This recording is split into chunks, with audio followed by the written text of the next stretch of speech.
Pasca terjadinya musibah ambruknya asrama santri di Pondok Pesantren Darul Ma'arif di Desa Cibodas, Kecamatan Cibitung, mendapat perhatian khusus dari Ketua Umum Yayasan Forum Silaturahmi Barisan Benteng Pajampangan.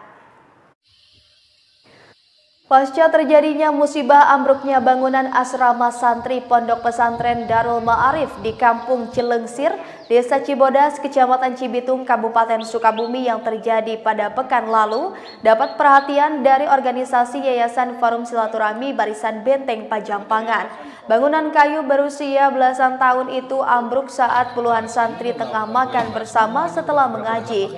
Beruntung seluruh santri berhasil menyelamatkan diri tanpa korban jiwa. Ketua Umum Yayasan Forum Silaturahmi Barisan Benteng Pajampangan, Isep Dadang Sukmana, didampingi jajaran meninjau langsung ke lokasi pondok pesantren yang ambruk dan memberikan bantuan.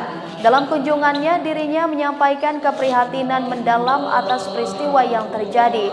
Bukan hanya itu, pihaknya juga memberikan sejumlah bantuan dan juga santunan kepada anak-anak yatim yang berada di lingkungan pesantren. YFS BBP akan berupaya memberikan bantuan untuk pembangunan kembali asrama santri tersebut, baik secara mandiri maupun melalui kerjasama dengan pihak pemerintah. Ini pesantren Darul Ma'arif yang kena musibah, bangunannya roboh. Alhamdulillah barusan sudah saya cek, mudah-mudahan dari pihak pemerintah bisa membantu, dan juga insya Allah dari Yayasan Forum Silaturahmi Barisan Pajampangan juga mudah-mudahan bisa membantu juga ya.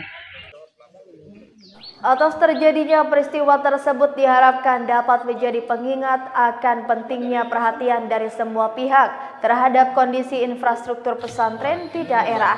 Pentingnya kepedulian semua pihak diharapkan agar para santri berada di pondok pesantren dapat menimba ilmu dengan rasa aman dan layak. Dari Kecamatan Cibitung, Kabupaten Sukabumi, Indra Sopian, Tim Liputan MGS TV melaporkan.